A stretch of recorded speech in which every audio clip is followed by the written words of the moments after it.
So I'm kind of curious, like, where have you been the last 2 years when it comes to herbalism? Where have I been the last two? Yeah, 2 years ago, the last thing they heard was you talking about oat straw, which we got so much feedback about. So, like, where are you?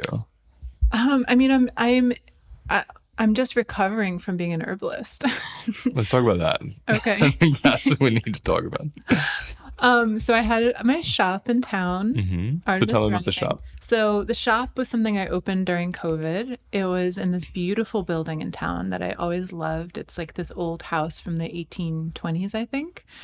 And I opened the shop, and part of why I opened the shop is I always thought Woodstock needed an herb shop. And I loved working in the herb shops that I've worked in. But also I didn't like just being at home all the time during the pandemic. So I thought it would be nice to do that. Well, I think it's important that they also know you did a year of homeschooling during the pandemic. Oh, so almost 2 years. Almost 2 years. So that's a lot. Yeah. So you're at this point of like, I don't just want to be here in this house. I want to do something else. Yes, totally. So I opened a shop and we painted it, and it was lovely and wonderful, and had wonderful apprentices and wonderful products. But it wasn't really doing what I wanted it to do in my soul. What did you want it to do? I wanted it to feel like an herbal joy portal. I wanted it to be, I wanted it to really be where people could come in and feel the energy of the herbs in a way of like inviting them in. And I think that was happening, but in a tiny town of 2,000 people, even though we have a lot of visitors on the weekend, it just wasn't happening at the degree. So there was a lot of standing around for me and, making little signs for the shop. And, it just wasn't satisfying for me. No, wait, I want them to understand your background. So explain like your history with herbalism so they can understand where you were coming from. So I started doing my own self-healing when I was 16, when I was very sick. What were you sick with? I had this disgusting mucus problem. And I say disgusting, coming from the perspective of being 16. I was coughing all the time like an old man who had smoked cigars for like 50 years. And I would spit out these big, hard, like solid, like multi-textured things. This was soon after I became vegan. And I was like, I didn't know it at the time. This was the 90s in Connecticut and no one was talking about healing or detoxing or anything. So I was literally, everything was just coming out of my body that was just sitting there for years. I had crazy ear infections. I went to all these doctors and they all said it was something it wasn't, and they gave me medicine and it didn't work. And long story short, I ended up doing a 10-day unsupervised water fast. At 16? At 16. I was maybe 15. I thought you were 15. Yeah. I think it was 15, but it was 15, 16. Yeah. A few years before I got out of high school. And it was amazing. What was the first thing you remember? About fasting? Yeah, well, specifically when you say it was amazing, like what was the first shift that you thought, oh my gosh, this actually is transforming my body? I felt really calm. I first felt really calm. Like That's I felt unusual from a lot of people with a water fast. Yeah? Yeah, usually a lot of people I've worked with get really adrenalized and kind of Well, I didn't drink coffee. I didn't have any, the only caffeine I would have had was like some chocolate here and there, but it wasn't like all the time, every day. Yeah, I think there wasn't a lot of caffeine in my life or anything. Yeah, I felt really calm. I noticed my eyes felt different right away. My skin, which had been not like acne, but just teenage pimples and stuff, was so clear. It was like a photograph that had been touched up. Gosh, at 15, that's, any age, but at 15, that's quite an incentive. I just felt better and better every day. And after the third or fourth day, the lung condition was gone, which I'd had for maybe a year. I was going to ask you how long you, so it was a chronic lung infection for a year. The doctors kind of told you it was always going to have. Oh, yeah. Right? They said it was chronic and I would have it forever, even with medicine. Yeah. Yeah. So that was gone in 3 days. In 3 days, I just stopped creating mucus and spitting. I slept great. I don't remember anything being hard at all. So this was kind of your wake up essentially, or your introduction to holistic healing. Yes. And then how did herbs enter? Well, after that, I just realized, so in my family, we just, we had, I think, like the average American relationship with doctors. Like it's getting sick. Like we believed, like, not that even we didn't even speak about our beliefs, but like the undertone of the belief was like, everyone gets sick. You can't, there's nothing you can do to control it. And when you get sick, you go to the doctor, and the doctor knows exactly what to do. And you always have to do exactly what the doctor tells you to do.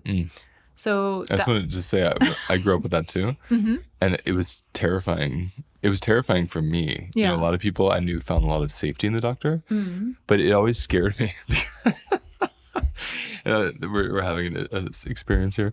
It always scared me because there was always this story of any kind of chronic disease like cancer or infections or it just kind of happens. You don't know why. There's nothing you can do about it. And there was this weird power the doctor would have of there's nothing we can do about it but this medication. We don't know if it's going to work. And it always scared me. I didn't feel secure in my illnesses or anything until I discovered holistic healing as well. Like, there's a way to be with it. But I just wanted to pause there and ask you, how did you revere the medical industry growing up? Were you aware of it, or it was just so part of the culture? It was just so part of the culture. I was never like excited, or my doctor was really loud and like a little weird, I never thought that he was like better than my dad, who I also thought my dad was a judge, but he wasn't. He just worked for the state of Connecticut. But I knew he worked for the court. Yeah. And the only thing I knew as a child was like, there's a judge in the court. So my dad was not a judge, but I didn't think he was better than my mom either, who was a florist and a stay-at-home mom. But yeah, I never... it was so interwoven that, you just know that even when the doctor gives you like a disgusting medicine, that's what makes you better. And so I wasn't like looking for a way to heal, but the fast, which came from reading Arnold Ehret's book, which I found in a very synchronistic way, read it overnight, started the fast the next day after I found this used book. Where'd you find the book? I found it in a little Chinese food store that was in Hartford, Connecticut. Just by accident? There was like 4 or 5 used books in a tiny area. And I was like, ooh, I love to read. And as soon as I touched it, it was Rational Fasting. Everybody, this woman can read like an 800-page novel. Didn't you read that 800-page novel from Stephen King? Like 2 days or something? Or it was 36 hours. But I barely did anything else. Fairy Tale was so good. I cannot believe. Now, you have to understand, everybody. I have books in my room from like 15 years ago when I met Aemen that are bookmarked in the middle of chapter 2. But yeah, he's also very smart somehow. I'm street smart. You're street smart. I'm street smart. Okay. You are book smart. You're street smart too. You really are. But you have incredible book smarts. Oh yeah. And our daughter's the same, but she got it from you. Like, she can read a novel, 400-page novel like Harry Potter, in like 3 or 4 days. And she's 9. And she retains it. Yeah. She's not just, if I blast through a book, I'm like, what did I read? Yeah. I mean, how many times have I had you read something for me? Yeah. Just to tell me what it is. Right. Yeah. No, there were times, especially early on in your podcast, where someone would send you their book and I would have to read it and like sift through and find like the most exciting points, really. Yeah, the most parts exciting that points. felt like on fire for me. I'm just so bad at reading. But you can read. I can read, but I don't. But anyway, my point is, you can really get lost in a book. Yes. So, okay, so you did the fasting. It awakened this. It really got you in touch with the body's innate ability to heal. I felt like a superhero. I bet. Or a goddess. Yeah. When it flipped the script on your culture, like everything you thought was true, I'm assuming, was upside down, or was just kind of like your intuition was always there and it awakened it? No, I mean, I always had intuition. I always had a wonderful imagination and creative ability. But yeah, no, there was something with, I mean, I never ever thought about doctors when I was little. I never thought, I mean, you were talking about like the fear of cancer. I never thought about diseases or anything like that. But I didn't grow up in the medical industry. I had insomnia just from sitting up and like thinking if I was going to get cancer. Yeah. That's how terrified I was of illness. Wow. But that's a whole other story. I'll interview you next time. You interview me on that one. I'm sure you would. It can be called Life in a Pennsylvania Dutch Town. Somebody said Dutch. I was like hearing that coming in, but I was going to have a different word. A bit Dutch. So I'm curious now. So, okay, fasting, it awakened your Yes. body, but what was the first memory you have of herbalism? Okay, so then I started to read about like supplements. Like I had, what's that book that I used to have that I got rid of in the mold fire? You know, the book Which everyone one? has. Prescription for Natural Healing? Prescription for the Phyllis Phyllis Balk. Balk. Phyllis Balk. That one and another one very similar where you could just like skim through and like look yeah. up diseases. You Those could are look the up the best. symptoms. You could look it up by herb or supplement. And I would pour through those books to the point where I would have my friends like test me, like read these symptoms just for fun. I mean, I was just an artist at this point. Read these symptoms and I'll guess what it is. Oh, it's Cholera. You know, It's Virgo's romance novel. it's pneumonia. It's walking pneumonia. Ooh, pneumonia. Say it slower. Pneumonia. Pneumonia. Pneumonia. Pneumonia. I'm gonna name my daughter that. I'm gonna name her Pneumonia. Maybe we should change our daughter's name. I don't think so. But we could add it to her Yeah, names. But yeah, so I just became like fascinated. It was like this miracle had happened in my life. Nobody cared. Except for my cousins. Like If you all nobody knew her family, you'd understand. like why it's so nobody funny. even said to me in my family, "Oh, you're not sick anymore." Isn't that amazing? I know. I mean, I never Oh, thought of that amazing. before. I thought of many other things that weren't said to I mean, me. just now you're thinking. Yeah, Isn't like that nobody incredible? was ever like, "You're not sick anymore." Like your chronic lung infection of a year is just gone. Yes. What'd you do? Yeah, no one said anything. And Including the doctors. well, we stopped going because I wasn't sick anymore. But it wasn't. I never reported. went to a doctor basically ever again. See, this is what blows my mind. Because when I got into It was natural over healing, 50 years ago. almost. When I was at Aemen 75, when I was into natural healing, when I first got into it, Yeah. what really blew my mind was how underreported these seemingly miraculous recoveries were. Yes. Because when my asthma went away, Mhm. I mean, I was on a nebulizer twice a day, sometimes 3 times a day, Mhm. and an inhaler. And they said it was just going to get worse as I aged, and it was getting worse. Right. And in 3 months, everybody, my asthma was completely gone. That was age 16. That was 21 years ago. I've Yeah. never had a wheeze or asthma since. No, And definitely. what shocked me was that I had asthma since grade school. Yeah. I couldn't believe that doctors weren't like, what did he do? Of course. We need to publish this in the local newspaper. Like, to me, I couldn't understand why this wasn't Yeah. front page news. Right. So I'm just saying that out loud. I'm going on a tangent, but it interests me. Yes. So you're saying, you cured this. Right. Your body really cured it from Yes. fasting. Right. And then Phyllis Balk, and then so the Phyllis Balk pipeline too. The Phyllis Balk To pipeline. herbalism. Well, I mean, but I want to say that for me, I was already believed I was an anarchist. You know, I was In what way? into, well, In general? I read all the old zines about anarchists. I read, A Girl Among the Anarchists. And you were punk. And I was a punk. So I already had this belief of society is fucked up. I didn't ever project it at the doctors before, but I thought adults were stupid. I still think so. As an adult. As an adult. And I still thought like things were all messed up.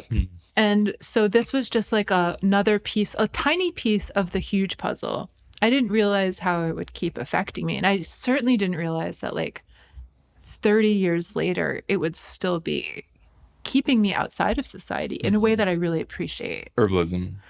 Heal my body, Healing just in general. knowing that my body is alive and heals naturally. Isn't that amazing how that really, it does separate you from the common narrative? Yes. Like you can befriend people still that go to the Right. doctor, but in terms of culture and like, Can I though? I don't know, maybe you can. Like, No, I can't. I know, I'm kidding. I have friends that go to doctors. Personal culture, I mean. Yeah. It's like such a cultural difference. Yes, You know, that of that you course. don't go to a doctor. Right. It's like, I have to force this woman to go to a doctor like once every 8 years. right. Well, I do Like, you will not go to a now I do go and I get my blood tested once or twice a decade. A decade. I was gonna say a decade. No, I did skip. I think I skipped the last 2 years. You did. I was Not this year busy. though. No, this I year I got you have in an for this year. appointment. I'll It's let my you all birthday gift to know. you.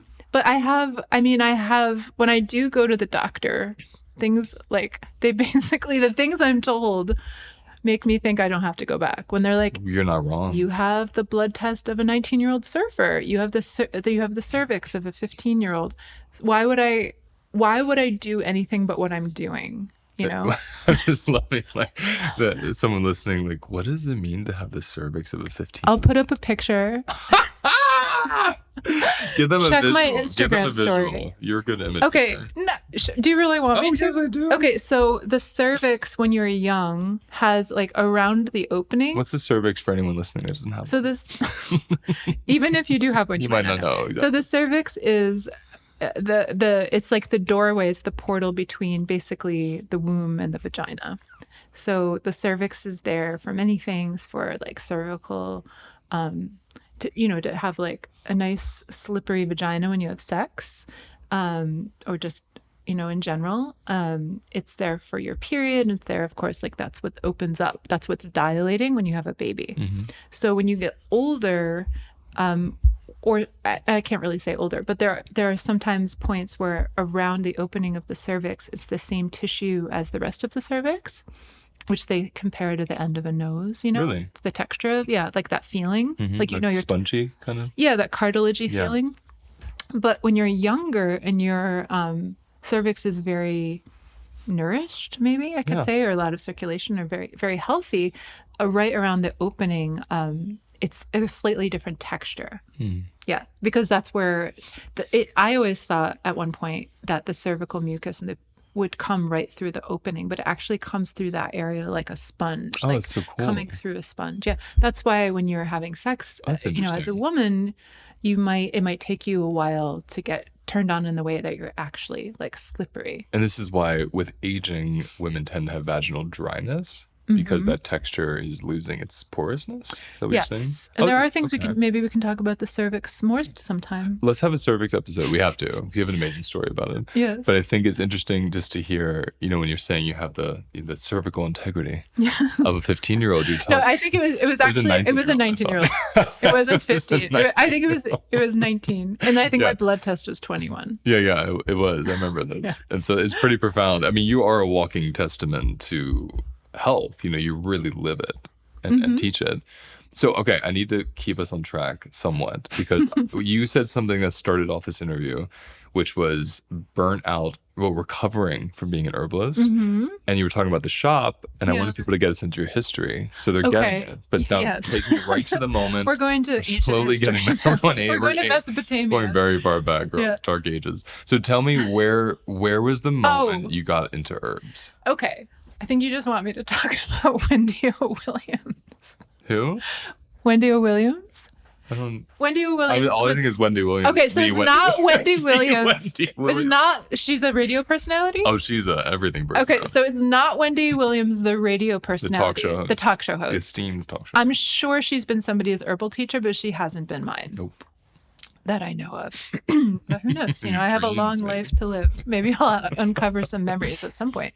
But no, so my point about the Phyllis books, about the books with everything, is that I wasn't really differentiating between like, oh, this is what magnesium does and this is oat straw. It was all just, to me, something natural that I could put into my body that would nourish it and help it to be healthy and happy and pain-free and not sick.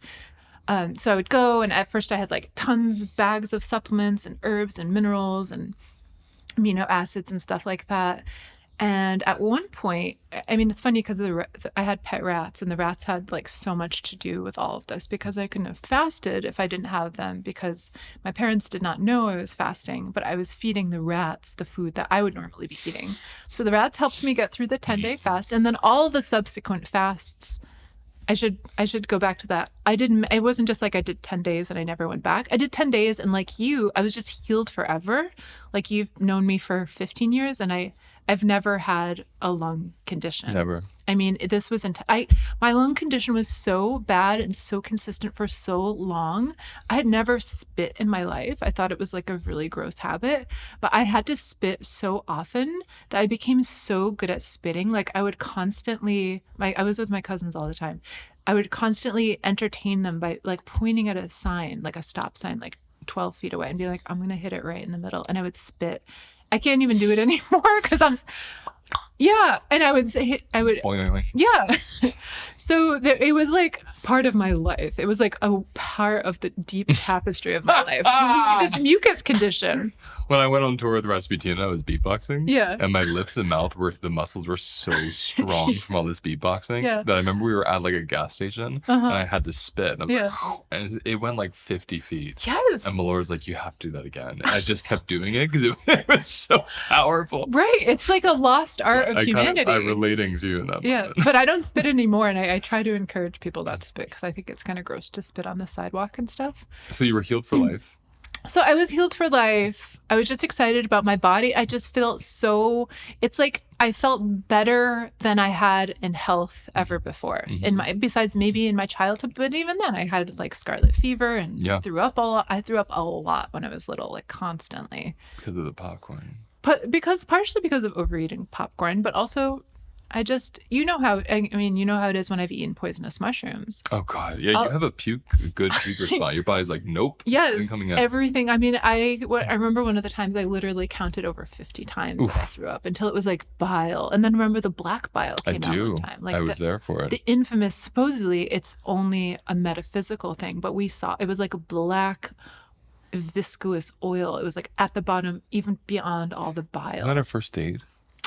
First sleepover date. First sleepover. And you took such good care of me. Well, see, that was our initiation. We both said since then, we're like, this is going to be for real. This relationship is not a fling. This is a real deal. He took very good care of me. He was very sweet. And he wasn't so grossed out by everything coming out of all the holes. And fun fact about Luis, he probably knows what I'm going to say. Fun fact about Luis is as I was leaning over his toilet, and he was like 21 or 22. I was in the middle of puking. I stopped and I was like, why is your toilet so clean? It doesn't smell at all. It's spotless. My voice was all garbled from the bile flying through. I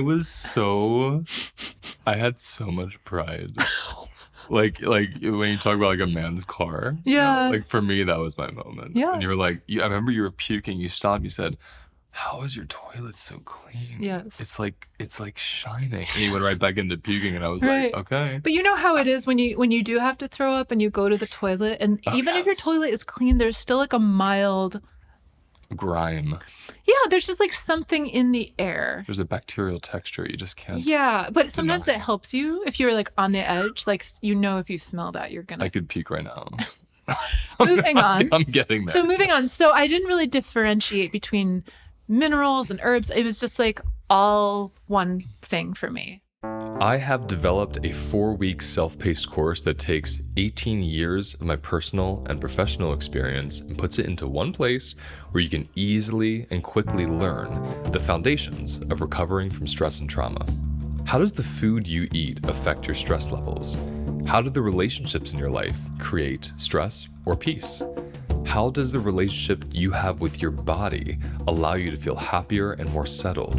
I will cover all this and so much more in this 4-week self-paced course. And the best part, it's self-paced. You don't have to sign up at a certain date or finish it at a certain time. It's yours for life, and it's waiting there for you when you're ready to finish it. Throughout this course, I'll be teaching you philosophies and practices that combine my 3 favorite modalities: somatic experiencing, embodied parts work, and nutrition. For more information on this course, click on the link in my episode details. And I used pills. I never used tinctures. And then going back to the rats, I had a rat. Meow. I think it was my rat named Blixa. It might have been Blixa that he started getting a tumor. No, it was a girl rat. It was one of my girl rats, and she started getting a tumor. And rats, if you don't know, they're often pet rats are the descendants of laboratory rats, and they have literally been bred to have gigantic tumors so that they can test medicine on them. So if you get a rat that's a pet, it's often, especially the girls, are going to get a tumor because it's often mammary tumors. Mm-hmm. So my rat had this huge tumor. You're saying so it's in their genetics to express cancer? Yes. How they're bred? Not necessarily a rat in the subway. Yeah. The wild. Interesting. Yeah, I know, they're like healthy. Yeah. But the little blonde rats with the brown eyes. So she had a tumor, and I took her to the Parkade health food store where my sister had worked for a long time and my cousin now worked. And And they were like, this woman here knows a lot about herbs and she wants to help you. And I had the rat in my bag, of course. Living. She was in there with some seeds and stuff. And I said, my rat's really sick. Can you help her? And she was like, oh, yeah. Tumors are often like, the liver can't cleanse. And she knew about the past of rats too. And she got me some milk thistle, some actual raw milk thistle. And she told me to grind it up and give it to the rat. Well, the rat did not eat it, but I did start to learn about herbs from her. And at one point, my cousin was like, the woman that you're learning from herbs about, when you come in, she showed me all these naked pictures of herself. And I was like, that's really weird, Mindy. She shouldn't be doing that. She's a lot older than you. She's kind of like higher up than you. And then she showed me the naked pictures one time when I came in, and they were just very like artistic, but also very tough. Like they weren't like seductive. She wasn't trying to seduce us or like overpower us in any weird way. I mean, we were like literally 16, maybe 17 at that point. But it turned out that she was Wendy O. Williams from the Plasmatics. Oh, this is where Wendy O. Williams. Yes, so that's Wendy O. Williams. First herb teacher. Yes, so she for the. Tell them what is it? The Pragmatic. The Plasmatics. The Plasmatic. This is a punk metal band. I just saw her music video. So we were in town. We had the most amazing theater in town, and the owner of the theater just does things for himself and invites people. Yeah. And this was, what was it, like a punk? It was old punk videos. It was like punks on Jenny Jones. Who was you were one. Yeah, I was not That's on that a whole other street. episode. That's a whole other. Marika can't get over that. No, please do not. Marika's obsessed. Cut this out. I don't want. Let's start over. So Okay, there's this theater in town. So there's a theater in town, and we thought we were going on a nice date to see Beetlejuice. Oh yeah. And we're like, oh my god, we're going to see Beetlejuice. It's gonna be so much fun. We're like laying on the sidewalk. We were laying on the sidewalk because it was hot. Like the stone benches were hot from the sun. We were just laying there soaking up the heat. And then we went in, and I was like so excited to see Beetlejuice. He's like, oh, we're playing a punk thing tonight. And I was like, let's go. And you said, let's go. And he said, you can just sit here. You don't have to pay. I'm like, oh, okay, let's try. And it was just him, the manager of the Bad Brains. Yeah, manager of the Bad Brains. And you and I. And they had no idea Aemen was punk. And when he found out, he was freaking out. He was so excited. He was like fist pumping you. You were like talking about all your punk rock fans. But Wendy O. Williams, I saw the music video where she's riding on a bus.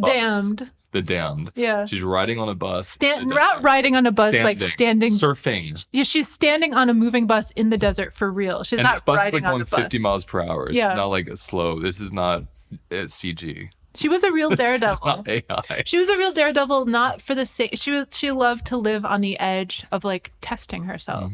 But how cool that your first teacher was from a lineage that you were so connected to without trying to be. You just found each other in the same town. I mean, it's really magical to me. Yeah. I have to cut to something because when I was in here, I was playing piano a little bit before you came in, and I was thinking of, there's a song that is on my new album, and there's a measure or a stanza in one of the songs about you. Yeah. And just one of the lyrics says, "And you give me the land." And I was thinking, why did I write that? Because a lot of times I write things subconsciously and then I learn later what it's about. And I was thinking how, you're part of your gift with people as an herbalist is you're not teaching clinical herbalism. You're not teaching phytochemicals. You're not teaching, phytonutrients. You're teaching the personality of the plant and the landscape. And my friend Asha Frost, the indigenous healer in Canada, she talks about re-indigenizing instead of decolonizing, because her theory is everyone, regardless of their race, culture, where they're from, has the right to connect to where they live, versus these kind of like really radical ideas of it's appropriation if you do anything that is outside your culture. She believes re-indigenizing is relating to the land you live on. And I was just thinking, you're probably, next to Asha, the most like re-indigenized person I know. And how, and you have really given me the land in this way. It's like you are a portal into the wilderness. It's really part of your magic in the world. And I guess I'm saying that because I mean it. I'm saying that because I wonder, when you opened the shop, if part of the disillusionment or the exhaustion or just boredom was that you weren't able to go into that portal enough with people. Yeah. I love the way you put that. I think also, I mean, as you're saying that, it's like when I was apprenticing at Flower Power, it was like one of the most wild places in the city. Mhm. It was an herb shop in the East Village owned by Lata. So we're fast forwarding, which I love. So Wendy Okay. Williams initiates you via the rat tumor. Right. You cure the rat's tumor? No, she died. Oh, but you understood. She But was your teacher, though. yes, but the I rat was too. eating. I began eating the milk thistle. You started eating the milk thistle. Yes. And so from that point, how old were you then? 17, maybe. And then when did you start apprenticing? I started apprenticing in maybe 2004 or 5. Because So you were 12? I was 12. you were 12. You might have been 12.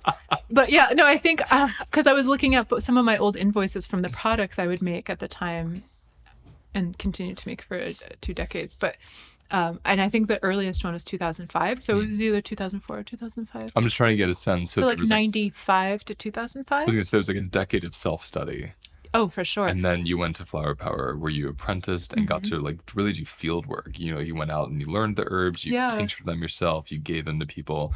And you and I both have that history of working in the East Village and Brooklyn, where literally thousands of people a year you get to help. Thousands of people a week. I was going to say, let's be real, a week. Yeah. We're really lucky because a lot of people, when they become licensed clinical therapists and psychotherapists and social workers and such, they haven't worked with a person. You know, they put it in, but it takes 40 years usually to get to what, you know, you experience in a couple years apprenticing there. Absolutely. You get to really see like what works, what doesn't, and learn the temperament of bodies and people. Yeah. And so I guess I'm saying that because just so people understand this self-study.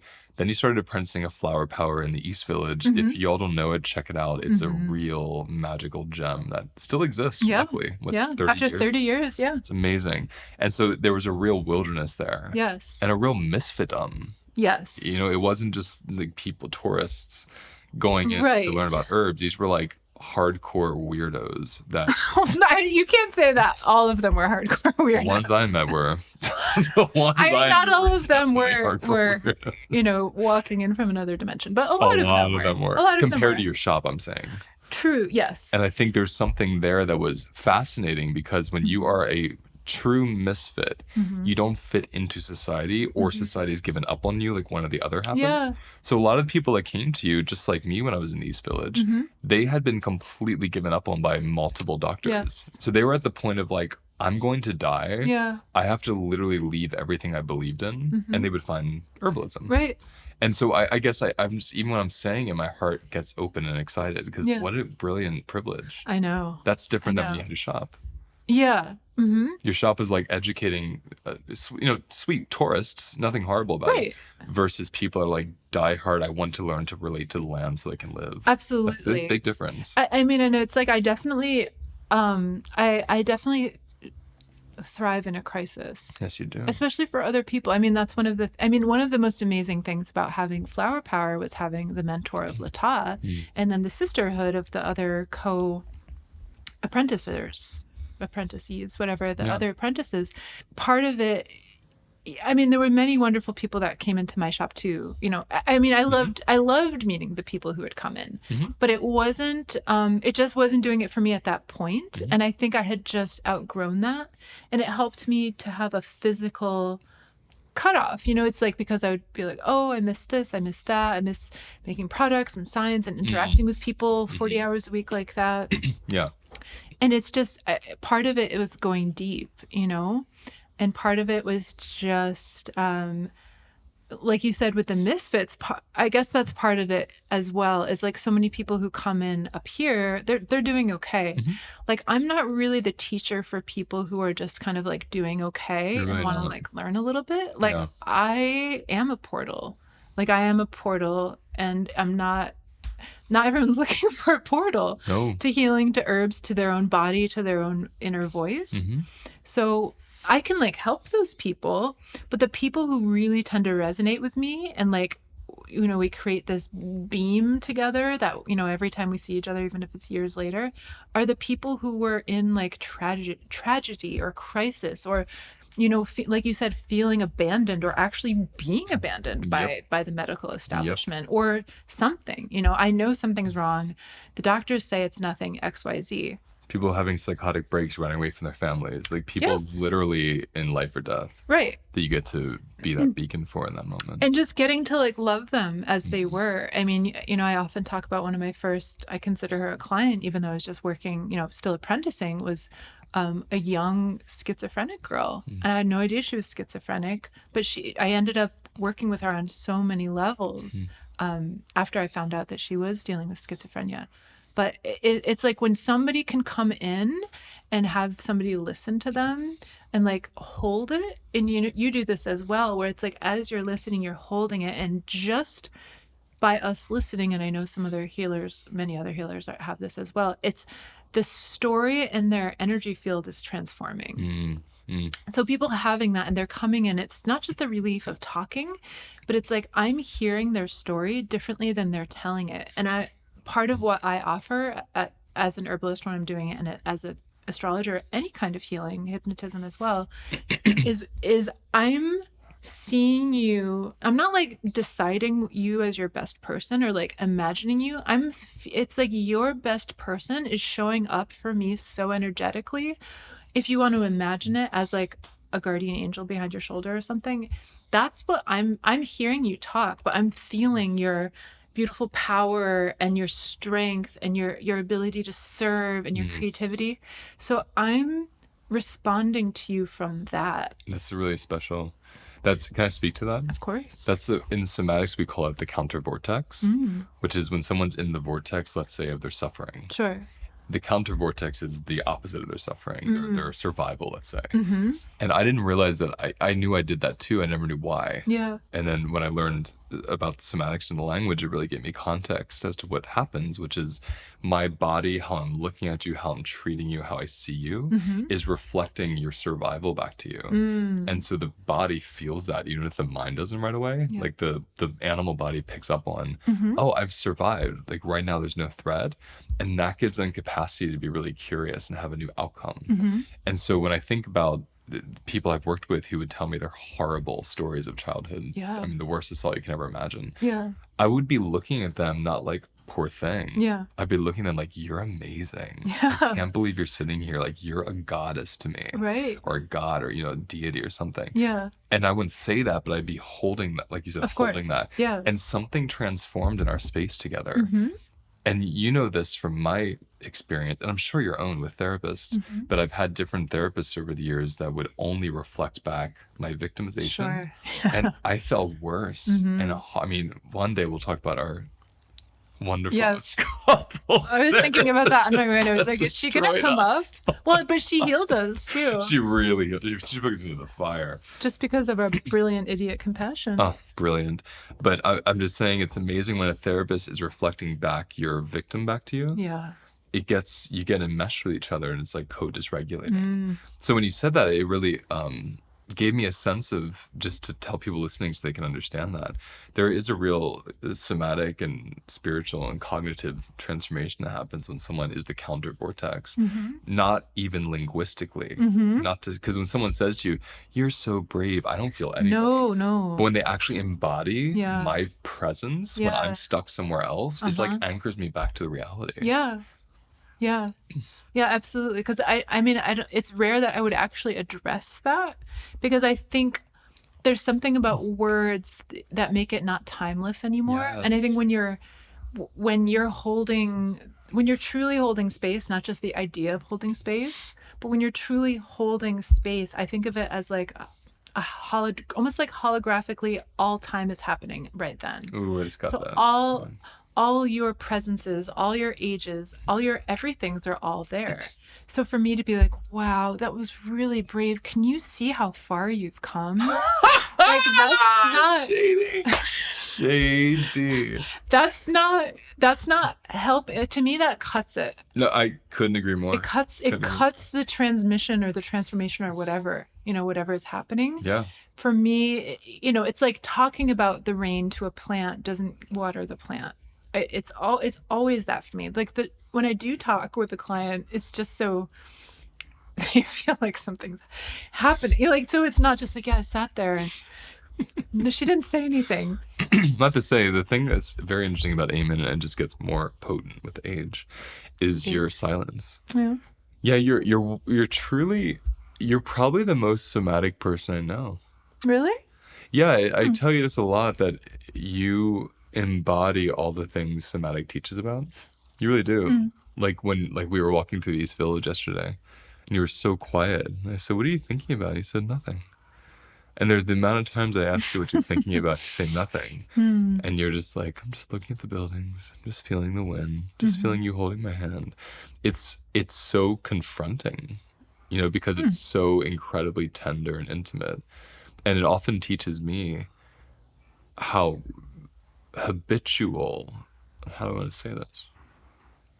I have such a history of not feeling safe with people that I have a habitual need to speak about things so you don't feel the tension between us, like my earlier things that I went through. And so when I'm with you, it confronts that and interrupts that pattern for me. Like we're walking down the street, I think we should be talking to have a good time, even though I live and breathe somatics, and usually I'm the one doing that for other people.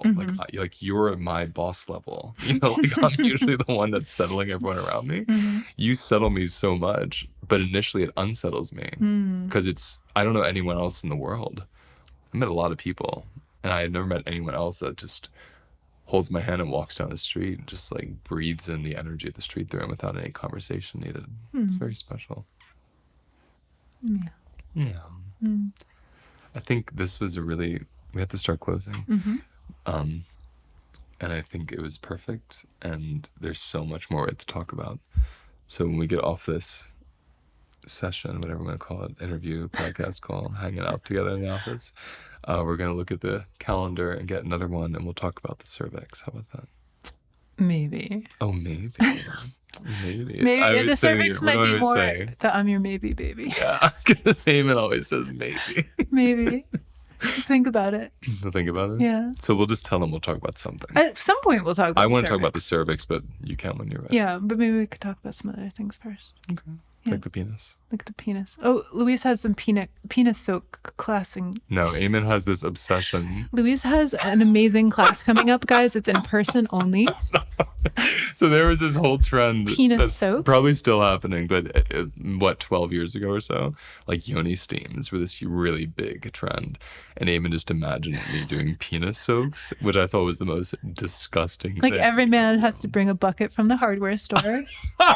Louise provides the herbs, the warm water, the comforting voice, and he talks them through their penis soaks. We all soak our penises together. And some people cry, and some people just soak their penises.